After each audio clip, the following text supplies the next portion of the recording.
Hello, my name is Christine Marie Eberle, and my favorite thing is pilgrimage. Welcome to the Finding Favorites podcast, where we explore your favorite things without using an algorithm. Here's your host, Leah Jones. Hello and welcome to Finding Favorites. I'm your host, Leah Jones, and this is the podcast where we learn about people's favorite things and we get recommendations without using an algorithm. Listeners know that I love when guests return, and I love when authors return with new books. So this week, I'm very excited. Christine Marie Eberle is back, and she has a new book coming out this month, the month of the record, which is January of 2025, called Finding God Along the Way. Christine, how are you doing? Leah, I am doing so well, and I am absolutely tickled to be back with you. I'm so excited. Let's get into it. Okay. Because this time your favorite thing and your new book are very entwined. Mm-hmm. So let's talk a little bit first about the book, and then we're going to deep dive on the experience that informed the book. How about that? Sure.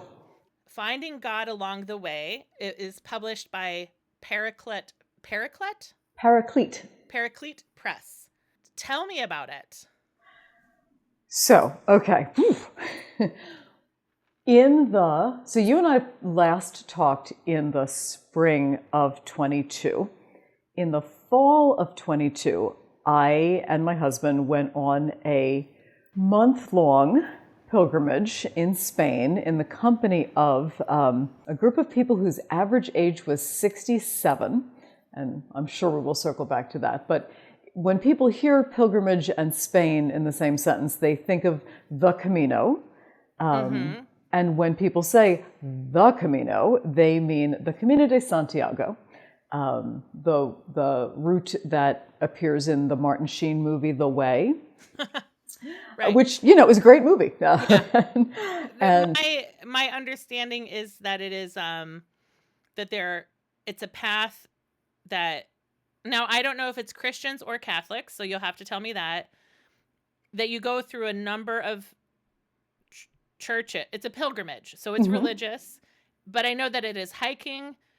It's that there's like little hostels along the way, and I assume a lot of churches, or maybe you're just walking to one church. I actually know nothing about it now that I'm saying it out loud. Okay, well, I'll say a thing or two about that, and then I will tell you that that's not the Camino we did. Okay. So the Camino de Santiago is the famous one. Santiago de Compostela, which is in sort of the far northwestern corner of Spain, is where the bones of Saint James are believed to be buried. And it has been a pilgrimage route for, 1,000 years maybe. So it's been a pilgrimage route since before there was a distinction between Catholic and Christian, for example. And so some people come from France. The French route is very popular. There's a slightly less traveled Portuguese route, but everybody converges on this place. And, it's religious, it's spiritual. I think the movie The Way was probably somewhat accurate in that, one guy was on it to lose weight, and Martin Sheen was on it because he was grieving. People might have a religious or a spiritual motivation, or a whole variety of motivations for making that particular or any pilgrimage. So that's the famous one. We made a different Camino, because Camino simply means the way, or the road, the path. So the one that we made is called the Ignatian Camino, which follows the footsteps of Saint Ignatius of Loyola, who you and I talked about last time, founder of the Jesuits, from his birthplace of Loyola, which is in the Basque country, the Basque Mountains in Spain, sort of southeast to Montserrat and Manresa and eventually Barcelona. Okay. And he himself made this pilgrimage after he recovered from his devastating cannonball injury and had something of a religious conversion. As I said last time, a conversion from a lukewarm Catholic to a more devout Catholic. Right. And he blasted out of his hometown, determined to make a pilgrimage. Really, where he wanted to get to was the Holy Land, where his original intention was to convert Muslims and be martyred. That was the goal. Wild, yes. Fortunately, I'm fast forwarding a great deal. Fortunately, when he got to the Holy Land after many trials and ordeals and adventures, there was a Franciscan friar who was sort of in charge of the Christian holy places in the Holy Land. Mm-hmm. And Ignatius told the friar what his goal was. And the friar said, "Young man, go home. You may not stay here." Because if Ignatius had not been martyred but merely kidnapped, the Franciscans were going to have to pay the ransom. Yep. And they didn't want any part of that. Yeah. So, and Ignatius was, he was young and headstrong and reckless, but he was respectful of authority. And so, he protested a bit, but when the Franciscans said, no, go home, he went home. And that's how we have Jesuit colleges and universities today. I cannot imagine walking from Spain to Jerusalem and being told to go home and walking back home. Right. Now there were some boats involved, but sure. Yes, and I mean, it was Spain to Rome to Jerusalem. He had to find passage. Right. It really was an amazing story. So in 2022, we hit the 500th anniversary of his pilgrimage. And so we were lucky to follow in his footsteps in the very same year that he did it. But in the years leading up to that big 500th anniversary celebration, the Jesuits have been developing this pilgrimage route and publicizing it more. And there is an office of the Ignatian Camino in Manresa, Spain, run by an amazing Jesuit named Father Jose Eberle, who was our guide for our pilgrimage. And so I'm involved with an organization called the Ignatian Volunteer Corps. It's a national organization that places people 50 and better, some much better, in long-term 1 or 2 day a week volunteer placements in charitable organizations that need their skills and couldn't possibly afford them. Mm-hmm. And then gathers those volunteers once a month for reflection, spiritual formation, conversation, education. It's really a wonderful program. So my husband is a volunteer here in Philadelphia at an urban farm. My brother is on the national staff working in advancement and marketing. And I do many things for them, including facilitate the monthly reflection gatherings for the virtual community, something we have COVID to thank for. Yep. During the pandemic, when suddenly the last thing most charitable organizations wanted was senior citizens showing up to volunteer 2 days a week. Yeah. Many placements went virtual. They discovered all sorts of things that people could do without leaving their homes, which is when we realized, hey, maybe you don't need to be in one of the 17 cities where IVC has a geographical footprint in order to be an Ignatian volunteer. Yeah. And so now, for example, there's a man in Cedar Rapids, Iowa, who is teaching in a refugee camp in Africa. Wow. There's a woman in Santiago, Chile, who's teaching college readiness classes to Spanish-speaking immigrants in Richmond, Virginia. Phenomenal. It's fascinating. Yeah. And so those monthly meetings happen via Zoom, and they have hired me to lead those meetings, and it is such a grace.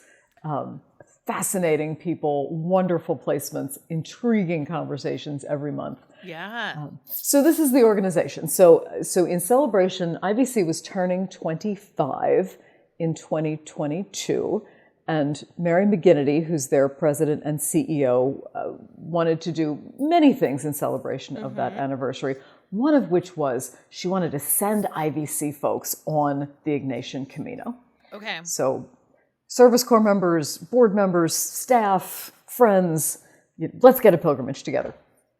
And of course, there's a real muddy sea of details between that big idea and people putting on boots and getting on the road. And Right. so she asked me if I would be willing to help plan it.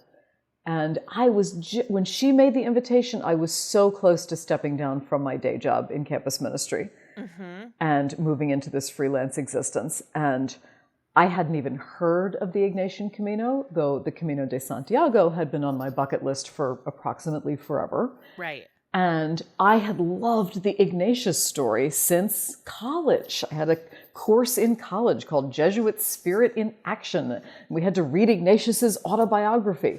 So the thought of being able to see these places, and I thought of myself as a walker, you know, and so to be able to visit these places and really walk it like Ignatius walked it, though in retrospect, Ignatius actually did a great deal of it on a mule, but also, Ignatius did it in not modern shoes. With this is true. Licking base layers. Like, I think about it all the time because I did the breast cancer 3-day twice. Oh, yeah. Strangely, before I was a decade before I was diagnosed with breast cancer. Yeah, when you were healthy enough to do it, sure. Healthy enough to do it. And 60-mile walks over the course of 3 days. Oof, yeah.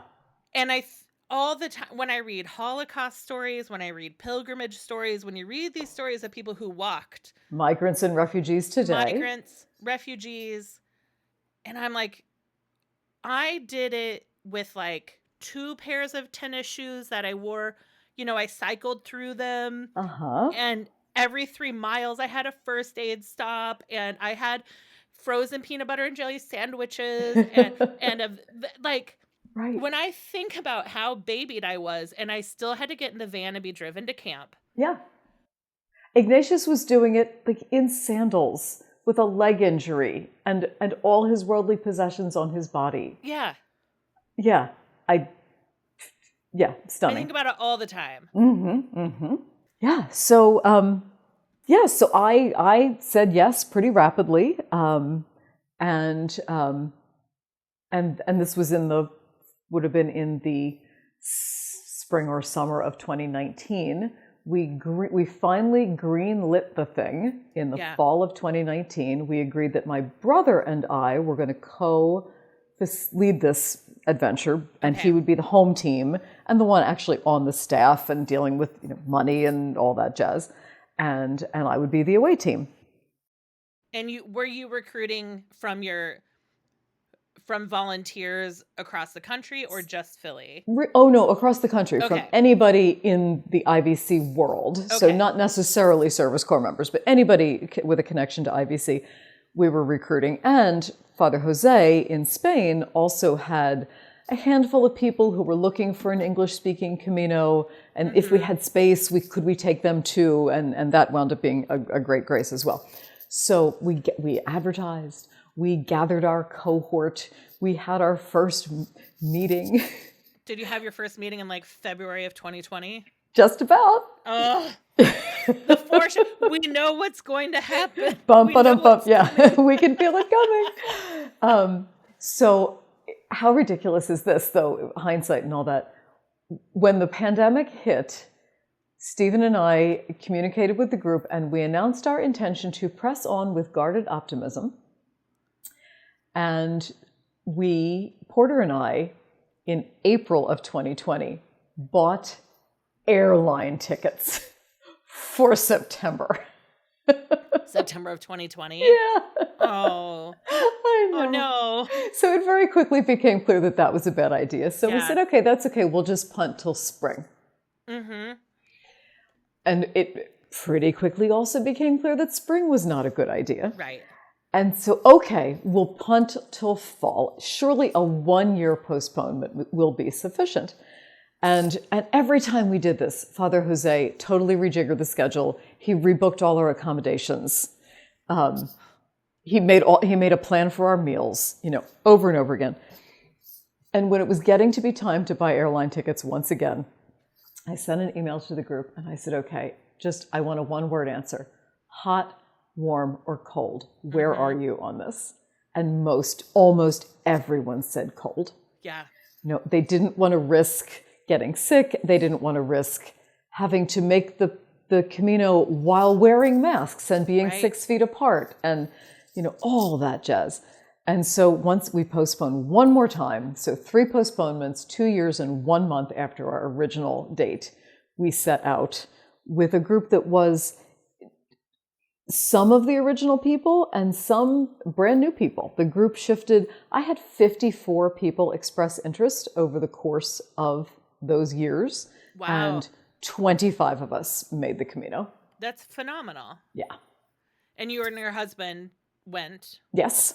And you said the average age was 67. 67. I was the second youngest person at 57 at the time.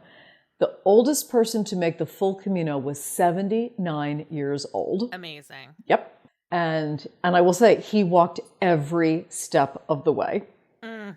And then we had 10 people, the 15 of us did the whole thing. 10 people joined us for the last 100 miles. Okay. And of those people, there were 2 women in their 80s. So this was not a bunch of gap year kids backpacking around Europe. Right. We were firmly in the autumn of life, as they say. So I pulled up the website, CaminoIgnatiano.org. Ignatiano, see? And it has this very cool, here are the 35 days of the pilgrimage. And just as you scroll over, it's 19.6 kilometers, 13 kilometers, 30 kilometers. So they make it real clear what you're signing up for. Yes, this is not for sissies. No.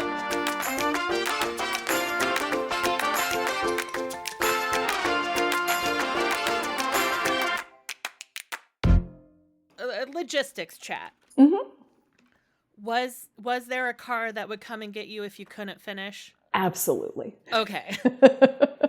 Now, the car, we were not usually on roads, so we might have to get to the next place where the path crossed a road. Sure. There was definitely a day when 2 of the men practically carried someone the last mile to the nearest intersection. Yeah. But yes, there was a car that could come. And is your next question, was our luggage transported? Yeah, I was getting there. Yeah. So yes, our luggage was transported from place to place. We had to carry what we needed for the day, which was sometimes not insignificant. But no, because you're carrying your food, water, first aid kits, all layers that. of clothes, right? Your bug spray. I mean, some things you can share between people, but you still probably have, 20 pounds that you're carrying every day? Probably not 20, Not but 20? probably 10 or 15. There's no age, Leah, at which I could have carried my entire world on my back. Yeah. I couldn't have done it at 20. No. Yeah. Okay, so your luggage is transported for you. There is a car if you need to tap out for the day. Yes. That makes me feel better. Yes. There are also, cabs and buses and trains and all of which got used in various ways, but keep going. And this was a fall walk, a fall pilgrimage? Yes. October into early November. Okay. Is Spain sort of, was it, when I think of autumnal, was it were the leaves changing or was it still kind of warm? Both. It was definitely autumn. We walked through a lot of vineyards that were pretty crunchy. But Spain was having its worst heat wave in 100 years. So there were a couple, I would say for the most part, we had spectacular weather. It rained a couple of times. I think there was only one day that I was wearing all the clothes I could be wearing and wished I had had one more layer. Wow. But there were also some days, many people wore shorts. There were a couple of days when sunburn was a genuine risk. So it was a great time of year to go. Okay. So you're following the path of Loyola, of Ignatius, from Loyola. Yes. And you have, was it Jose, Father Jose? Father Jose, yes. He is going with you. Uh-huh. What makes it a pilgrimage and not a hike? Right. Great question. So I assume some regular acts of prayer yes, and teachings But like, does just following the path make it a pilgrimage, or does prayer make it a pilgrimage? Or does intention? That's exactly the word I was about to use. Intention absolutely is what makes it a pilgrimage. Okay. And I think pilgrimage also has a specific destination. People can do a pilgrimage to many, many places, but there is always a destination in mind. And for us, how we went also had a great deal to do with it. So Father Jose had prepared for us our pilgrim's book, one more thing for us to carry. Okay. That could go in the checked luggage or in the transported luggage. So the pilgrim's book had some prayers and reflection prompts and readings for each day. And we were encouraged to peruse it the night before and sort of have a few points in mind. So he didn't expect us to be flipping through the book as we walked, but so to sort of call to mind, maybe we'd have like a tiny notebook with us. You know, what were the points we wanted to meditate on? And then as we would start out, when we got, sometimes we would wait till we were out of the whatever town we had slept in and back into wilderness, but the first 2 hours of every walk were to be in prayerful silence. Okay. And so, you know, we'd get out of the town and we'd find the path, and then he would gather us up in a circle, and he would he'd give us whatever instructions we needed about where to stop, where or when to stop, and then he would sort of summarize the meditation points for the day and say a little prayer. And we had a song, verse of a song that we sang, the same verse every time. We would sing our little verse of the song, and we'd start walking. And we'd go for the next 2 hours. Now, sometimes there would be sort of a need to pause at the 1 hour mark, and he would gather us up, you know, pause us, send us to the bathroom or whatever, Sure. you know, and then regather us. But we always did at least the 2 hours. And so the prayerfulness was definitely part of it. And we were following, somewhat loosely, we were following the 4-week spiritual exercises of St. Ignatius. Now, if we were actually making the exercises, there would have been a lot more prayer, a lot more conversation with the spiritual director. So we weren't making the exercises, which is a key part of the Ignatian world. But we were praying with that prayer material. We were using some of the same scripture passages, some of the key texts of St. Ignatius himself, and we were using it in the order that these things appear in the spiritual exercises. So the basic arc of the journey was a kind of familiar one. Okay, so you get up, you have breakfast and coffee, you chit chat, and it's not until you're on the road and you're like, okay, we're out of earshot of the people walking their dogs, right? Now Yes. we're gonna start the prayerful walking, intentional walking portion of the morning. And did you find that once the 2 hours of silence was complete, were the conversations, did you tend to pair up, like, would you gossip or would you talk about the things that you thought about during your meditation? I would say that there was very little gossip. Yeah.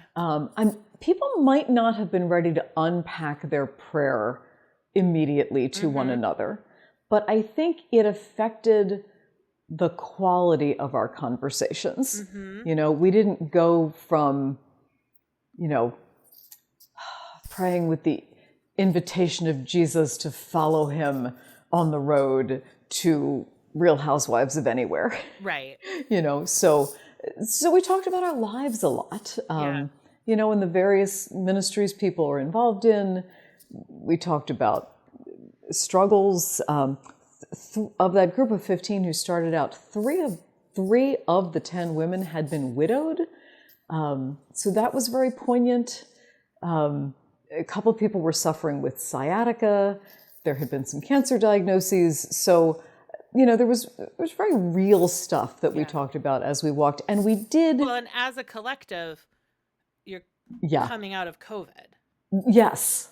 You're like entering the next chapter of COVID. Right. Next chapter of COVID and next chapter of our lives. Yeah. And we did tend to walk in, I'm going to say 2s or 3s, so the conversation stayed kind of intimate.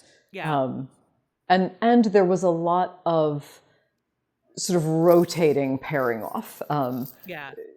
Some people were almost always in front. Some people, myself included, almost always in back. Because you know what? Even though I think of myself as a fast walker, that was only relative to the people I usually walk with. Right. That was relative to college campus. Yes. Right. Yeah. Back of the pack. I was at the back of the pack. But even within that, there was a lot of sort of swapping off, and there was no one in the group that I didn't have a really quality conversation with at some point. Now, your husband was also on the trip. Was there anyone else in the pilgrimage that you had, say, a 5+ year relationship with? Not at all. Okay. There, with the exception of the 79-year-old, is Dave Hinchin, who runs the Ignatian Volunteer Corps community in New England. Okay. I had met Dave, but I didn't know him. And we had about 3 Zoom calls to prepare. But I got to say, when we flew to Barcelona, almost all of us, and stayed in the same hotel, almost all of us, and then met on the sidewalk to walk to dinner the night before we were leaving Barcelona for Loyola. And despite the 3 Zoom calls, I didn't know who anybody was. I guessed wrong every single time. Yeah. So they were all strangers. And it was people from this country, but it was also, we had 3 people from Australia. Oh, wow. None of whom was born in Australia. So it was a couple from South Africa who had emigrated to Australia, and a woman from Malaysia who was living in Australia. So a fascinating group. Were you and your husband, were there days, did you always walk part of the days together? Were the conversations on this walk some of the deepest of your marriage? Did this bring you closer together, or were you like, oh, there's 25 other people to talk to, let's go gather stories and then we will have done this together, but we don't need to be together on the walk? Right. So we never had that conversation. We turned out not to walk together very often, to the point where my brother said afterwards he was worried that we were fighting because we were never standing near each other in the group photos that were being sent home for social media purposes. But we really were not. Right. So I was, he is almost a foot taller than I am. Okay. His legs are dramatically longer than mine. Yeah. And I was really near the back of the pack, and he was trying to stay near the front of the slinky, as we put it, because what would happen was Father Jose would say, okay, when you reach this town, stop at the bus stop, or stop at this intersection. And the people in front would walk there, and they would stop.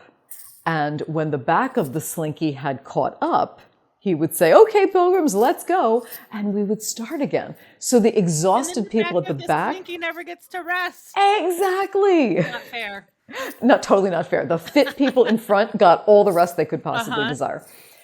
So he was trying to stay closer to the front for the sake of getting those rest breaks. And I just had to do my best. So was often, trailing along. We did have one really amazing day when, and I'm fast forwarding probably more than about 3 weeks into the pilgrimage. I was a mess one morning leaving Cervera. I got my first blister on day 0. Just walking around Loyola in my sneakers. Yeah. And by about day 11, I think I had 7 what I called named blisters. Oh my gosh. It was horrifying. And so on this particular morning, we left Cervera before dark. I had not gotten my painkillers on board in a timely fashion. It was a rocky, steep descent, and moments it felt like into the starting off, I was by myself. Like I could not even see anyone. And I had forgotten my headlamp. Oh no.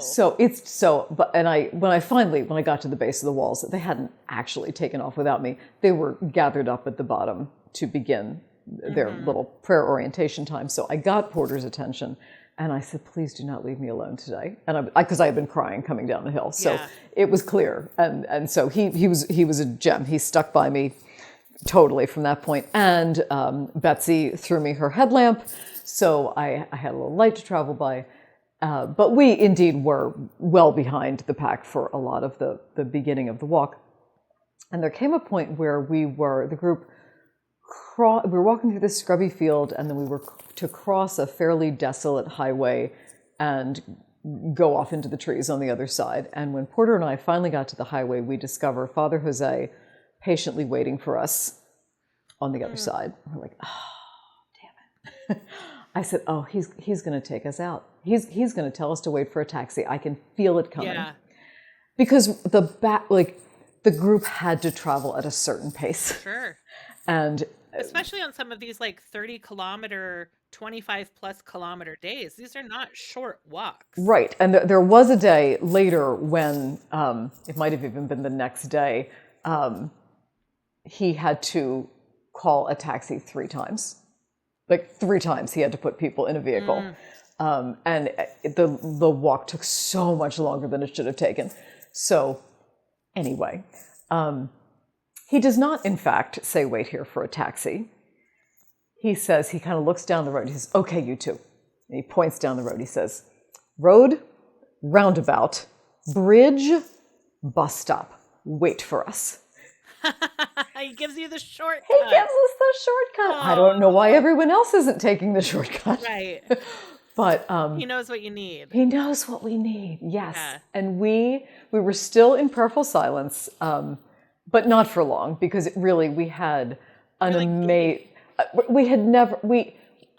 We just had not had the opportunity, either because we weren't walking near each other, and when we got to our room, if we were sharing a room, because that was not always the case. Sometimes it was pilgrim shelters when I was with the women and he was with the men. We were just exhausted. Like all we could talk about was blister maintenance, because he had giant blisters on the bottom of his feet. Oh. I had the most, he had the biggest. Like all we could talk about is like what we needed to do for the blisters and what we had to do for the next day. But it was all logistics in the room.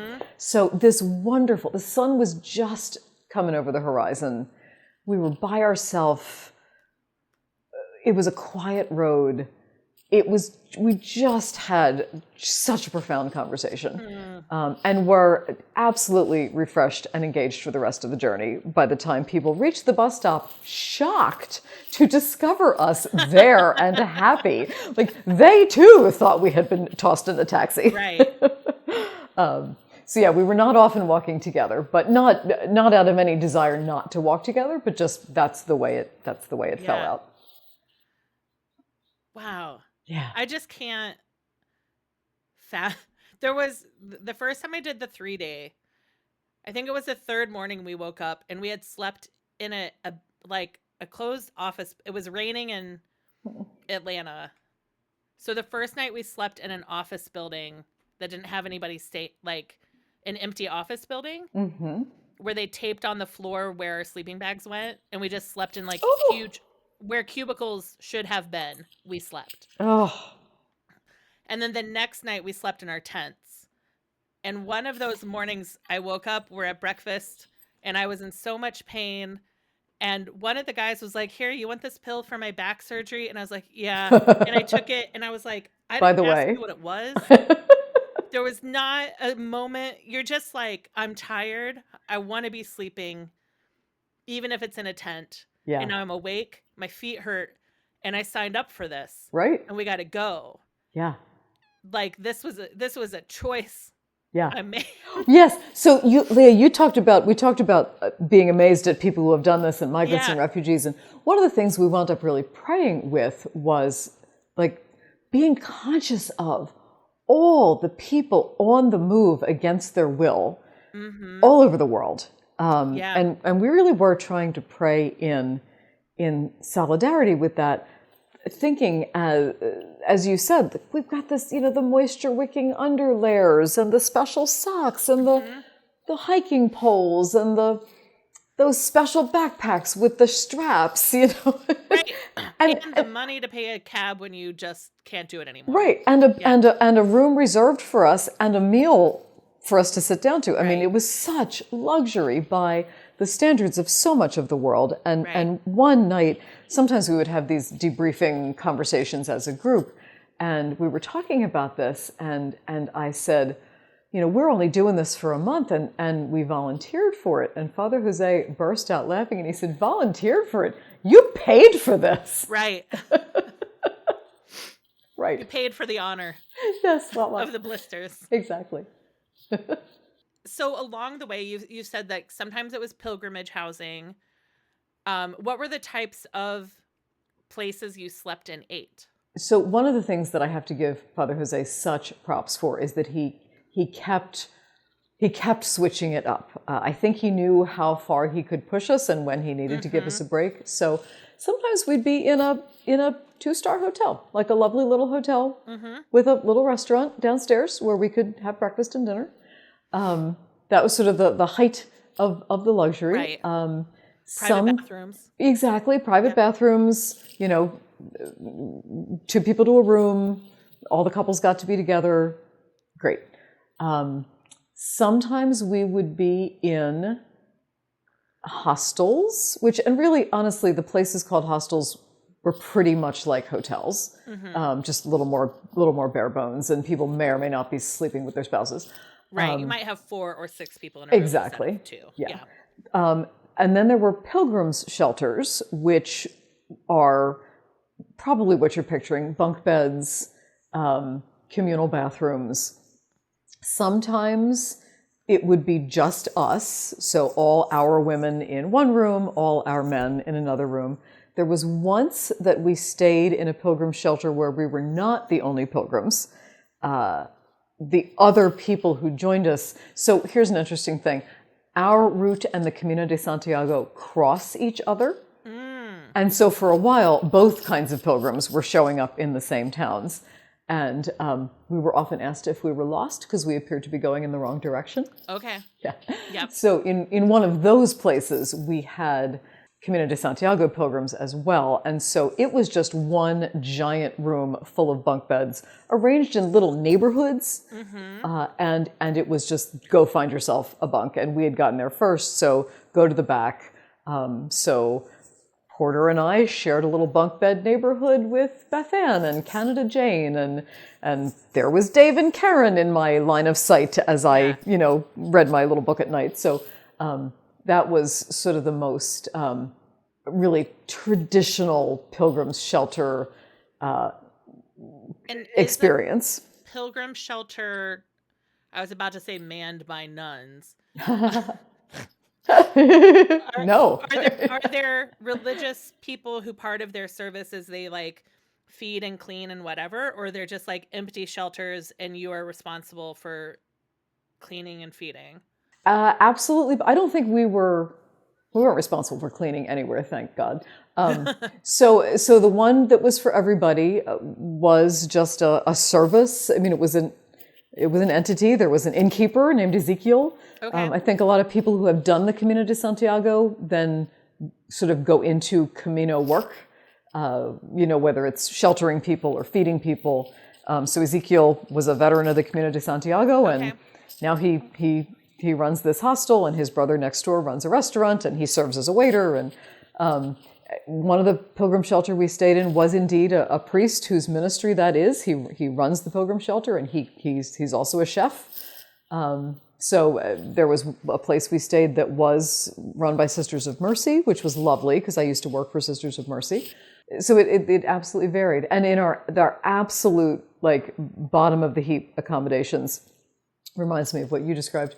We stayed in an empty daycare center on air mattresses on the, I think air mattresses on the floor. Yeah. And there was one big room for the women on the far side of the one small room for the men. And then on the other side of the men's dormitory space, there was the bathroom, by which I mean the single-use only bathroom. Oh, no. For the 15 or 16 of us. Right next to that, there was a room full of training potties because it was a daycare center. Right. And when push comes to shove, one can use a training potty. Yep. But, I have to say, I was shocked at how much serenity I had in that particular location. And I don't think it was just because I was exhausted. I felt like a pilgrim. I was able to have some detachment and be grateful for what I had instead of what I lacked. I think back on that night with great fondness. We were talking before I hit record because we had met right when I finished my cancer treatment. And I was just talking to someone who had been an oncology nurse about my chemo experience. And I was with my friend Ronnie we were talking at a party. And I was like, I look back at the first day of chemo now as kind of a fun day. We played hooky from work. And he went to 3 different restaurants to get the perfect lunch. Aww. And except for the 4 minutes when I had an allergic reaction to my chemotherapy and it was awful. Yeah. I now have these really fond memories of a nice day. Yeah. With a friend. Because you weren't sick yet, and the nurses are so kind. Right. Yeah. I didn't know what was coming. Yeah, right. Brace yourself. Yeah. Yeah. So let me ask you a question. Can I read you 3 paragraphs about that daycare center experience? Okay, because I was sure I was going to get to read at some point. And so, okay, I'm just going to, this isn't about the sleeping, this is something else. But since we're on this day, and this is the page I had my book open to, let's go for it, and then you can queue up your next question. Okay. So this is from a chapter called, Now, Where Did I Leave That Comfort Zone? And I start out talking about the fact that I had really almost no experience of peeing outside. I wasn't a hiker, I wasn't a Girl Scout. So the whole, where are we going to go to the bathroom was a source of great stress and adventure. Yeah. Which eventually I did. So here, I'll start here. I waited my turn to slip behind whatever protective covering presented itself, until a day in our second week when Father Jose directed the women up a wooded path and I really had to go. Flinging modesty aside, I joined them and discovered it was more private than I'd feared, as everyone maintained custody of the eyes. From that day on, I was a convert, gladly joining the other women as we found creative places to relieve ourselves. On our final hike, we headed into the trees and prepared to get busy, only to hear Father Jose sing out, "I can still see you." I sang back, "Then turn around." What a difference a few weeks had made. I was shoved out of my comfort zone for good when we arrived in Fuenmayor, and Father Jose ushered us into an unoccupied daycare center. "Find your suitcase," he ordered, indicating the heap of transported luggage. "Get what you need to shower and follow me." A strange parade ensued as we made our way through town carrying towels, toiletries, and changes of clothes. When we reached the recreation center, the women queued up outside the ladies' shower room. Then in we all went together. One big room, many shower nozzles. I had never showered in a group. Ever. My high school didn't have a serious gym requirement. I hadn't played sports or even gone to summer camp. My family had been so modest that I was almost entirely unfamiliar with other women's bodies. What was I going to do? Get in the shower, that's what. After a stunned moment in which we all considered just how much closer we were about to get, the women burst out laughing and shrugged out of our dusty hiking clothes. There weren't enough nozzles for everyone to shower at once, so half of us huddled in skimpy towels waiting our turn. Someone, who shall remain nameless, had forgotten hers. Another woman kindly pumped long sheets of paper towel from the dispenser for her to cover and later dry herself with. Yet another sweet moment between pilgrims. The whole escapade was so ridiculous and unexpected. We shrieked with helpless laughter for the duration. After we dressed and rejoined the men in the lobby, they pointed out that we sounded like we'd had much more fun than they did. Later, I learned that the men's shower room had private stalls. I might have been envious at the time, but in retrospect, I would not trade the women's definitive bonding experience. So, there you have it. That's perfect. I'm so glad you shared that right now. Yeah, it seemed the moment. Yeah. Wow. Yeah, where do we go from there? Where in the timeline of the pilgrimage was that shower? That's a great question. So you know what? I have my whole schedule in front of me here. The day that we arrived in Fuenmayor, it was day 7. So we were one week in. All right. So comfortable enough with each other to like, all right, we're gonna take the next dive into our relationships. Because I can imagine day 1, you would have like tried harder to be modest, right? You would have been trying harder to, we'll wait outside or actually, now that I look at the schedule, we had not. It was our first. We had only been in hotels with our significant others, or assigned roommate. Okay. To that point. So this, or there was one that retreat center with the Sisters of Mercy. We had these lovely little private cells, but we had not had to share yet. Yeah. So the first time we had to share was the day we also, by the way, had to get naked with each other and then all sleep in the same room. But at that point, you've been walking a week. Yes. So. Go big or go home. Yeah.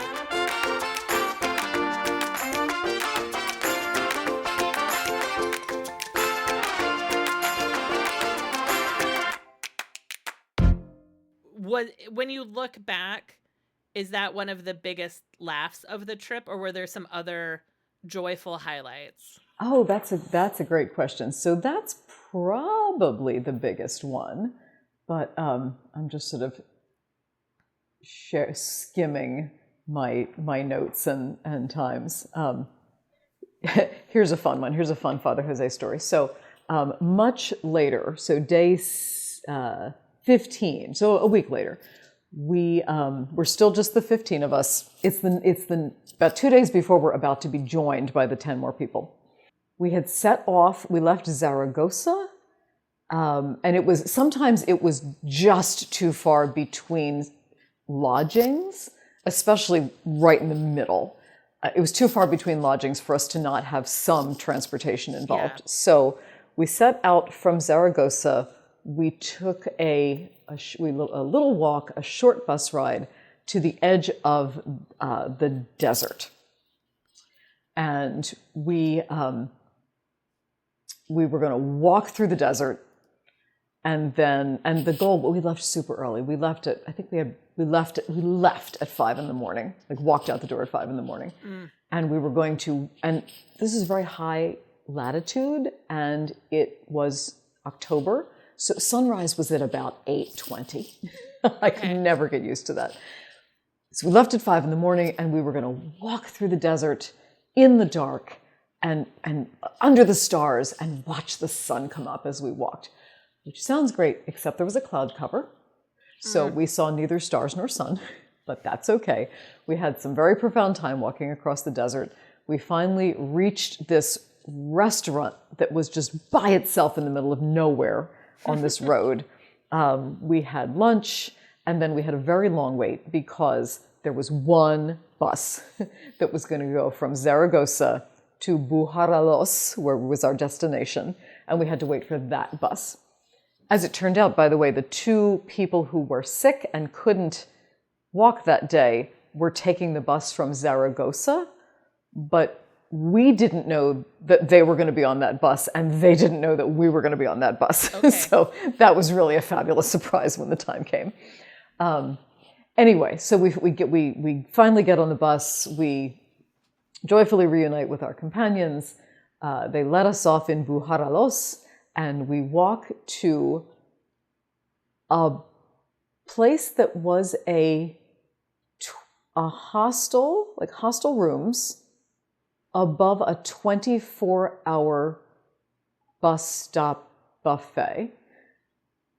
Okay. So it's a bus stop, there's a buffet, it's 24 hours, there's So jukebox going. It's never gonna be quiet. Right.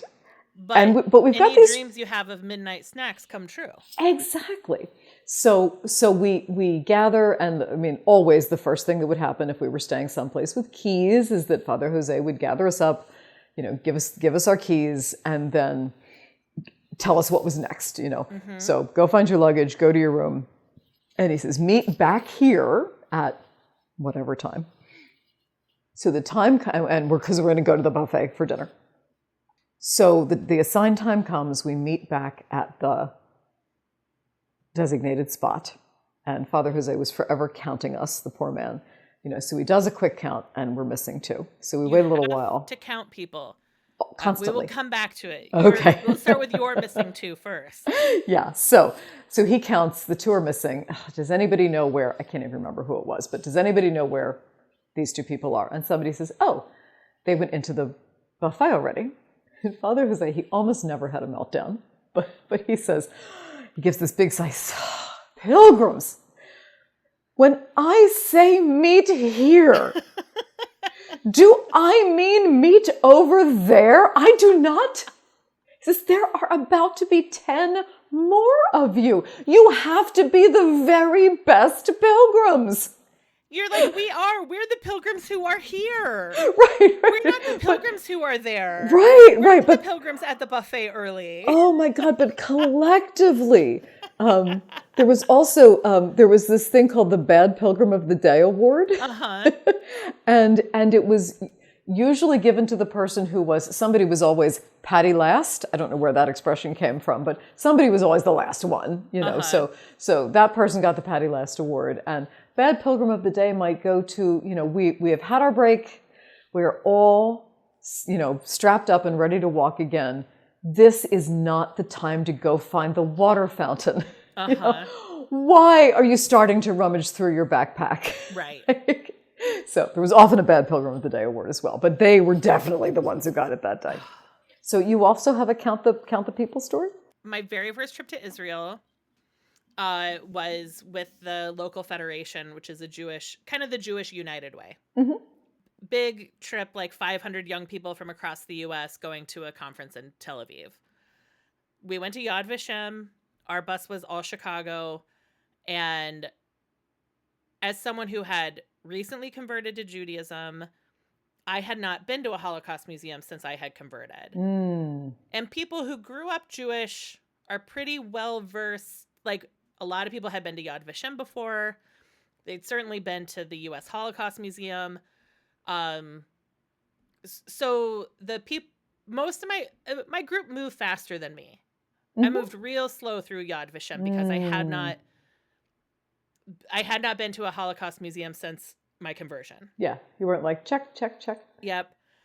I did have this was 2006, so I had a rental cell phone. Just a little candy bar rental cell phone. And I finished Yad Vashem, and I'm at the bathrooms, and I see like Cleveland. I was like, hey, Cleveland, have you seen anyone from Chicago? And they're like, Chicago left. And I'm like, but I'm alone at Yad Vashem. And I go out, and the flip side of the story is a woman who is now one of my very dearest friends was on the bus. And our tour guide was like, we don't need to count. Everybody's here. You're adults. And was like, we don't need to count off, whatever. And the bus starts moving. And my friend Dahlia goes, wait, where's Leah? Where's Leah? And they're like, she's not on the bus. We didn't count off. This is your fault, tour guide. Mm. they call me, and the driveway at Yad Vashem is a mile long. Oh. So there's no turning around. They have to leave, go out on the highway, like come back around to get me. And they were like, we left the fresh convert behind at the Holocaust Museum.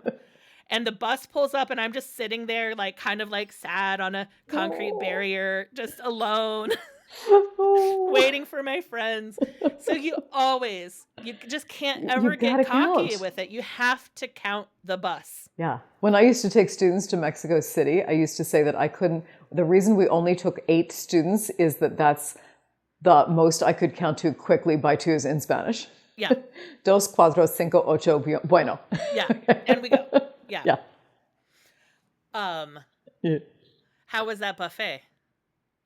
It was pretty good. Yeah. One other funny story. So Porter was one of the ones who had to take the bus all the way from Zaragoza because there was a slow-moving stomach virus going through the group. And he was in the midst of that, or he'd had a fever.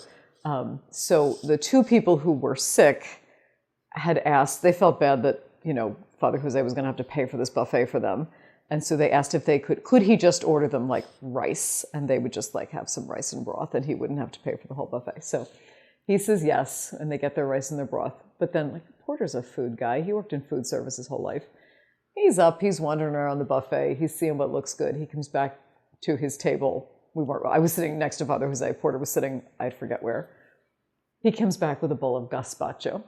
And Father Jose turns to me very dryly and says, "Your husband is eating gazpacho.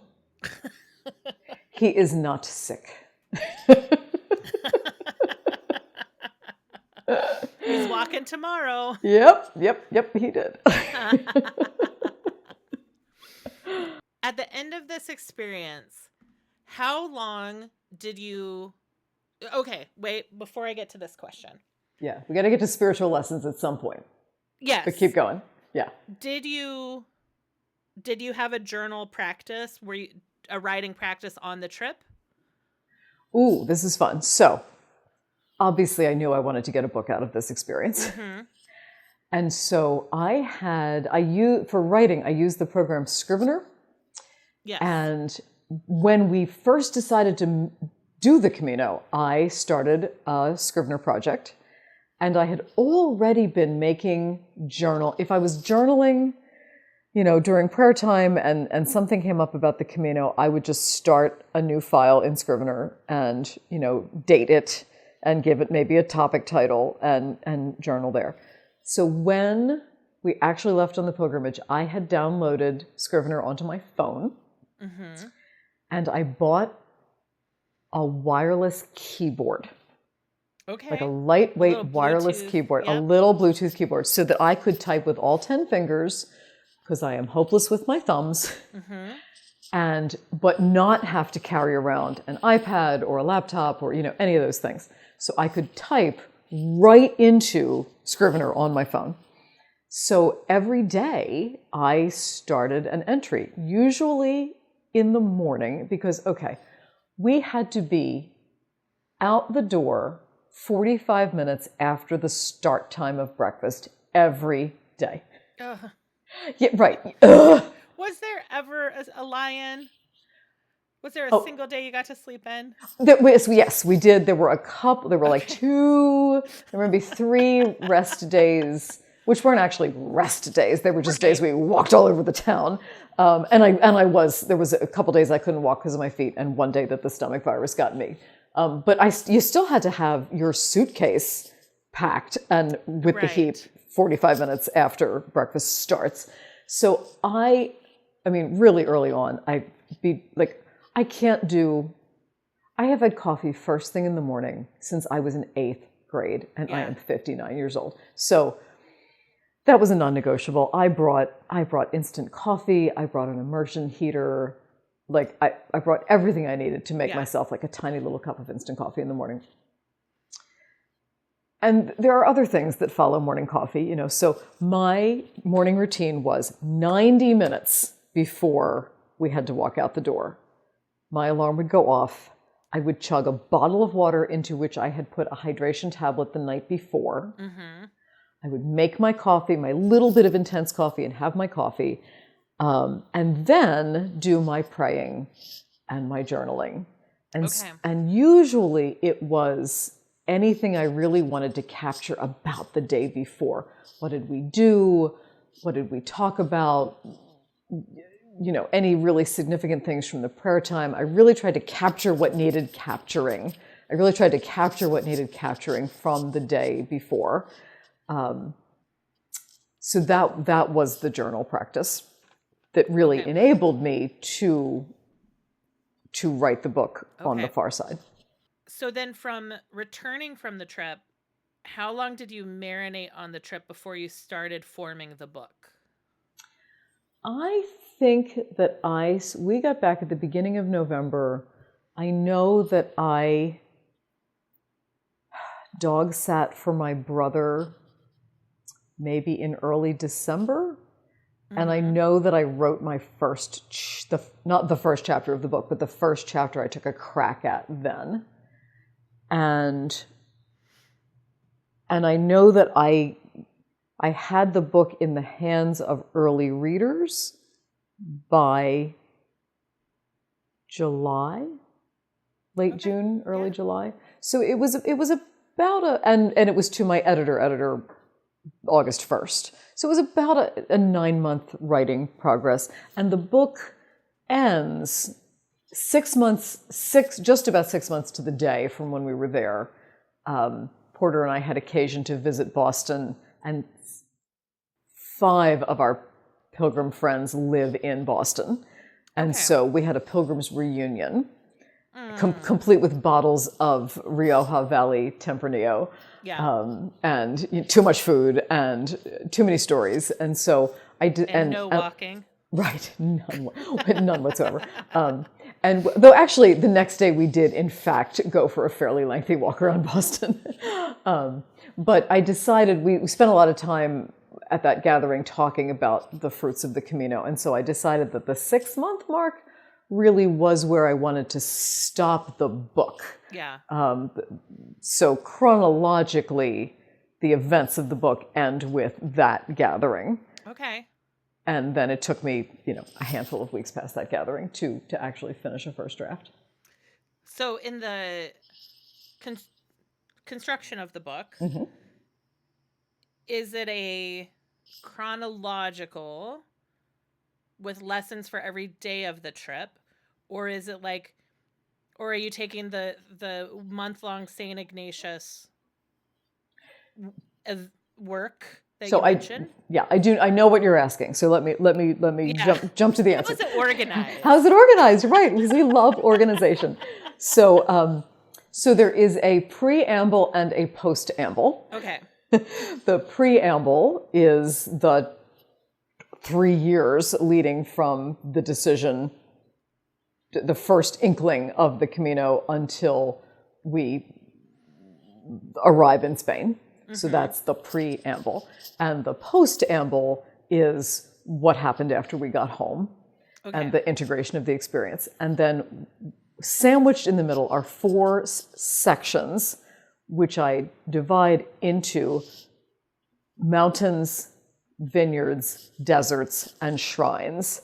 Because that describes really the topography and the highlights of roughly the 4 weeks of the Camino. So the spiritual exercises are roughly 4 weeks. The pilgrimage was roughly 4 weeks. The book is divided into roughly 4 weeks. And within that, it goes chronologically, but not day 1, day 2, day 3. I don't ever double back and be like, oh, by the way, last week. So it does follow the narrative arc, but sometimes there are thematic chapters. So there's a chapter called Shelter, and it takes place on the day that we got to our first pilgrim shelter. But in it, I also muse in general about the various places where we stayed. So some chapters are more thematic, but they're always sort of pegged to something that was going on at the time. And then there are many chapters per section, except for that last one of Post-Amble, which is just one longer chapter called Pilgrimage is Life. Mm-hmm. When you imagine people engaging with this book, do you, I mean, once you put it out there, you're not in charge of the book anymore. Rats. But do you imagine people taking chapters as part of their daily practice? Is it a sit down, a cozy read over a weekend? Is it a women's retreat book? Like, what are some of the ways you imagine people engaging with the text? Sure. And the short answer to that is all of the above, because as you pointed out, I'm not in charge. But one of the things I didn't mention about the organization is that, similar to my previous 2 books, every chapter starts with a scripture quote and ends with some questions for personal reflection. Because the subtitle of the book, which we forgot to mention, both of us, is Wisdom from the Ignatian Camino for Life at Home.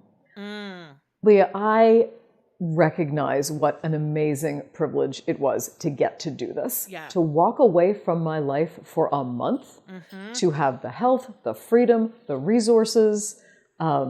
Most people don't get to do that. And so I didn't want this to be a travel guide, although ironically, one of the things Amazon is tracking is where it is ranking as a general Spain travel guide. Oh, interesting. It was recently the #1 new release in general Spain travel guides, which, by the way, it is not. Right. There are wonderful books out there that are guides to the Ignatian Camino. Father Jose himself has written 2 of them. The world doesn't need another guide to the Ignatian Camino. So if I just did this fascinating thing and then wrote about it, okay, maybe some people would want to read that, but that's not who my desired audience is. Yeah. I want people who spiritually would like to get their heads around what does it mean to live as a pilgrim on this earth. And so what the wisdom, and my original subtitle was Lessons from the Ignatian Camino, but then that sounded a little too, I don't know, pedantic. Chicken soup for the soul. Yeah, exactly. So I just wanted to take the kernels of wisdom that I was wrestling with, because wisdom is hard earned. I have a fortune cookie slip in my wallet that says, "We learn little from success, but much from failure." So taking those kernels of wisdom that I learned and telling the stories, the fun stories, the peeing in the woods stories, all those things. But then figuring out what is it about ordinary life at home where you can apply this wisdom, and then just asking a couple of prompt questions to get people to make the connection with their own life, whether or not they can walk a single step. So when I picture people, obviously some people are going to plow through this book. Somebody texted me at 11 o'clock one night, and she said, "Well, I can see I'm going to be up late tonight. I promise I'll go back and read it slowly later." Yeah. So some people are plowing through because there is a certain degree of what happened, Right. wanting to find out what happened. I have a friend, Dave Burns, who's also a writer, and he was one of my early readers. And some point early in the book, I say, I noticed that the blister, the Band-Aid I had slapped on my Loyola blister, appeared to no longer be doing its job. And in the margin, he wrote, "Cue the spooky music." Yeah. Sometimes when I'm reading memoirs with harrowing tales in them, I have to remind myself, it's a memoir. They wrote it after the event. There are more pages. I see there are more pages. This isn't the end. But Right. At least they did not die. Yeah. So there is a sort of a compelling what happened next narrative. Yeah. But my hope is that people will pray with it slowly. Yeah. So, for example, a couple things. In February, starting next Wednesday, the 4 Wednesday evenings of February, I'm having a book reflection, a book discussion series hosted by one of my favorite retreat centers. The Sisters of St. Joseph have a center for spirituality in Ocean Grove, New Jersey. Okay. Right on the beach, or a block from the beach. But it doesn't matter where they are, because this is via Zoom. So just 6:30 to 7:30 on the 4 Wednesday nights of February, when nobody wants to leave their house, at least not in the north, we're gonna have a book chat. And the first week is gonna be the preamble. The second week is gonna be mountains and vineyards. The third week is deserts and shrines, and the fourth week is postamble. So a person could read just that material and then come talk to me about it. How lovely. I'm really excited about that, because apparently I think there's already 21 people signed up, which is very exciting. Nice. Though selfishly, I hope we don't exceed one Zoom screen, though, if we do, that's also a good problem to have. Right. Then, of course, the Christian season of Lent is coming up starting March 5th. And this would also be a very nice Lenten prayer practice. And I figured out that if one started on the Monday before Ash Wednesday and prayed with one chapter a day until Easter Monday, one could do the whole book. Oh. Yeah, so I have developed a Lent supplement that Paraclete Press, about whom, by the way, I cannot say enough good things. I've written it, they are making it pretty and putting it on their website as a free download, so that if you want to pray with it, chapter a day through Lent, there's a guide, and it tells you, not only what chapter lines up with what day on the calendar. If there is a connection to the scripture reading of the day on the Lenten church calendar, I may draw that out. And it's only like a paragraph a day, but I might ask another reflection question or give a different prompt, sort of specific to the season of Lent. And in the introductory material, I say, do with this what you will. You stay with what moves you. A question from the book, a question from the supplement, a story from the book, a story from the scripture of the day. You do you. But it's something that people can have with them if they would like to use it that way.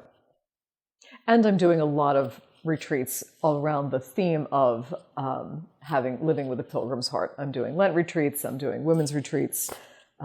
Like everything I do, it can be an accordion. I'm going to do a week-long guided retreat up in Hampton Bays on Long Island this summer around this theme. And yet I can also do like a fun 90 minutes. So, yeah. How exciting. I'm excited. Now I want you to get in conversation with my rabbi. Ooh. Well, interestingly, I'm going to call him my rabbi. We have a wonderful synagogue right up the street, and I am friends with Rav Shai, the wonderful rabbi there. My launch party was supposed to be at the synagogue. Nice. And he was going to introduce me, and we've had wonderful conversations about this, and it snowed. And we had to cancel, which is a tragedy, but yes. If you have time, I interviewed him. It's only 2 or 3 episodes ago. It's Michael I'm writing it down. He just released a book called the name just escaped me. But it's kind of his, as someone who is a regular congregant of him, the book is very much what he preaches from the Bima. Everyday spirituality from a Jewish lens. Oh, I look forward to this. I use the podcast as a chance to get him to tell the full stories of little things I had heard him say from the Bima. Nice. So it's a little bit selfish of me, the interview, but it's But great. Then you share. Yeah. So I'm sure we're coming close to the edging to the end of time here. So could I just do like a couple minutes on the takeaways? Absolutely. Because I've referred to a couple times as like living with a pilgrim's heart thing. And when I talk about that, I am talking about, we talked about pilgrimage was about intention and destination, but it is also very much about learning to be very much in the present on the way to where we're going. It's not a marathon It's not a sprint. It is about being absolutely where we are. And Father Jose, over and over again, of course we wanted to know, is there a laundry room at the next hostel? What time are we stopping for lunch? Like all these questions. And he just kept saying, like, try to be in this moment, this meal, this path, these trees, this prayer, these pilgrims, just what is right in front of you. And so learning to live, obviously we all have goals, but as I have taken to saying, we cannot breathe tomorrow's oxygen. How do we live with what is right in front of us? And then the other thing, and this is both pilgrim and Ignatian spirituality. So when my feet were absolutely terrible, it became clear the night before we were supposed to walk to Zaragoza, it became clear that neither Porter nor I should walk the next day. And so Father Jose gave us directions for how to get where we were going on the train, by which I mean he told us where the train was and where to get off. Directions is putting it a little more clearly than it was. But the night the night where we were going to have to get up and take the train, I emailed my spiritual director, Susan, who has walked with me, no pun intended, for more than 20 years now. And I said, I failed to prepare adequately. Because I did. I should have hiked more hills. I should have figured out my boots better. I should have spent more time on the Stairmaster, by which I mean any time at all. Yes, so I failed to prepare adequately, and now I am at risk of failing the pilgrimage. Can you just play the tiny violin for me, please? Such a tragedy. I was a mess. And Susan wrote back, through the wonder of the time difference. Susan's response was in my inbox when I got home, or woke up the next morning. And she said, you cannot fail the Camino if you truly see it as a spiritual quest. And then she said, let go of all the hopes and musings and imaginings that preceded the reality of what is happening, and open yourself to what is being offered through the reality of what is happening. That sentence, and I throw the word grace in there when I just talk about it because I felt obliged to quote her directly from the email, but we've had a lot of conversations about this, and grace is the operative word here. Let go of all the musings and imaginings that preceded the reality of what is happening. Open yourself to the grace that is being offered through, not despite, the reality of what is happening. Yeah. That is wisdom for every dang day. Yeah. Because we have a mental picture in our mind of everything. What's today going to be like? What was this conversation that you and I just had going to be like? Right. What's this next hotel room going to be like? We can't help but form a mental image, and yet we have to let go of it. She also said, she's often said, every conversation, every sentence that begins with "what if" is probably from the evil spirit. And as I was getting ready to leave for the Camino, I was awash in what ifs. Yeah. What if I can't bring myself to pee in the woods? Right. What if I can't find timely morning coffee? All the what ifs. And she said, we cannot live in the what ifs because we have not been given the grace to meet them yet. We are not given the grace until we need it, and then it appears. And, and that's how we walk on pilgrimage and in life. We take one step at a time. We try to be present to what's right in front of us. We try to rely on and be reliable to the people who share the road with us. And we open ourselves to the grace as it unfolds. And that's what it is to be a pilgrim in this world. Wow. And sometimes we manage it, and often we don't. And we try again. Yeah. Yeah. That is a really powerful summation. Thank you. And I wasn't reading from anything. I feel really good about that. I was just like, close your eyes and say it. You know what you mean. Yeah. I was talking to a friend the other day about because I'm in a bit of a dip. I'm in a bit of a low point as we're talking. Yeah. Like, I'm just in a bit of a low point. Mm-hmm. And I was like, can we keep, I was like, my job for 15 years was, I worked in public relations, and I was rewarded for being able to catastrophize every situation. And that is no longer my profession, but unfortunately I have become very skilled at it. Mm-hmm. And living in the what ifs and living in the worst, like worrying about the worst possible outcomes. So that was I want to say, a very timely little sermon for me to hear. So now may I read you, if only for you, one short thing. Feel free to just slice this out if we run out of time. So this thing that Susan just said about the grace won't be there until it's time. I said, I knew she was right. I'd experienced that sort of rising to meet me grace before. I had even experienced it, now that I thought about it, in relation to one of my what ifs. During COVID, Porter's bladder cancer had resurfaced, requiring him to be on monthly chemo throughout 2022. Yet the Camino would be taking us out of the country for 5 weeks. In late summer, we met with 2 of his nurses to book the next several rounds of treatment. Those good women twisted themselves into pretzels trying to schedule a series of infusions that would meet the protocols for minimum and maximum intervals while leapfrogging over our travels.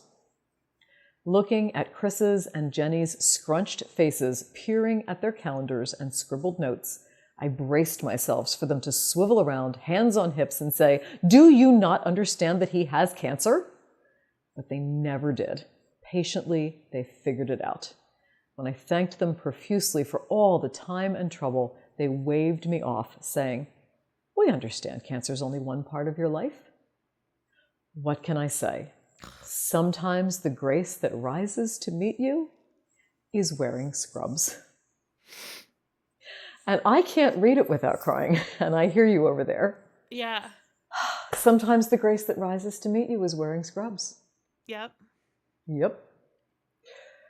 I did that on that first trip back to Israel, was in between immunotherapy infusions. And now I get monthly biologic infusions. So I went to Africa this summer on safari. And it was like, okay, where will I be in my infusions? Can we go a week late? Can we go a week early? But yeah. The nurses in particular in infusion centers do so much to give us the rest of our lives. Yes. Yeah. Yes, they do. Oh, my dear. Thank you for sharing that. I'm excited to get my little hands on this book. Before we say goodbye, do you have any inkling of wanting to do another pilgrimage? My answer to that always is yes, and not until after I figure out my feet. Yeah. Because I still haven't. I mean, Leah, we went to New York a while back and walked from Penn Station to the southern tip of the island, and I got a blister. Oh, no. Like, I don't know. I did not used to be a person who got blisters. I don't know what is wrong with my feet. I don't know what I have to do, but I would love to do something like this again. Yeah. And not until after both of us actually figure out the blister situation. Right. Because I don't want to do that again. I don't want to sign up for that. Are there bike pilgrimages? Could you do this on a bicycle? Yeah, one could. Some people do the Camino de Santiago on a bike. Okay. It'd have to be an electric bike. Sure, why not? Even better. Which seems to take, some of, there's one point near the end when we're climbing to Montserrat, which was spectacular.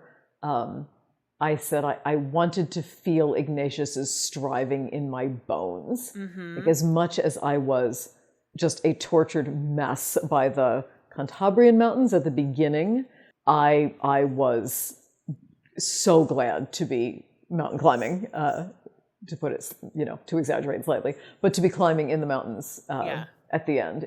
There was something about the physical experience of doing that and having to strive for it that was tremendously satisfying. So I would like to do it again without blisters. Where can people find you online and find this book? Sure. So the book is available wherever books are sold online. My website, which I'm sure will be in your show notes, yes. ChristineMarieEberle.com, only with hyphens between all the parts of my name. You can find all the things, all my speaking engagements and Zoom things and other books and Lent supplement. It's all going to be there.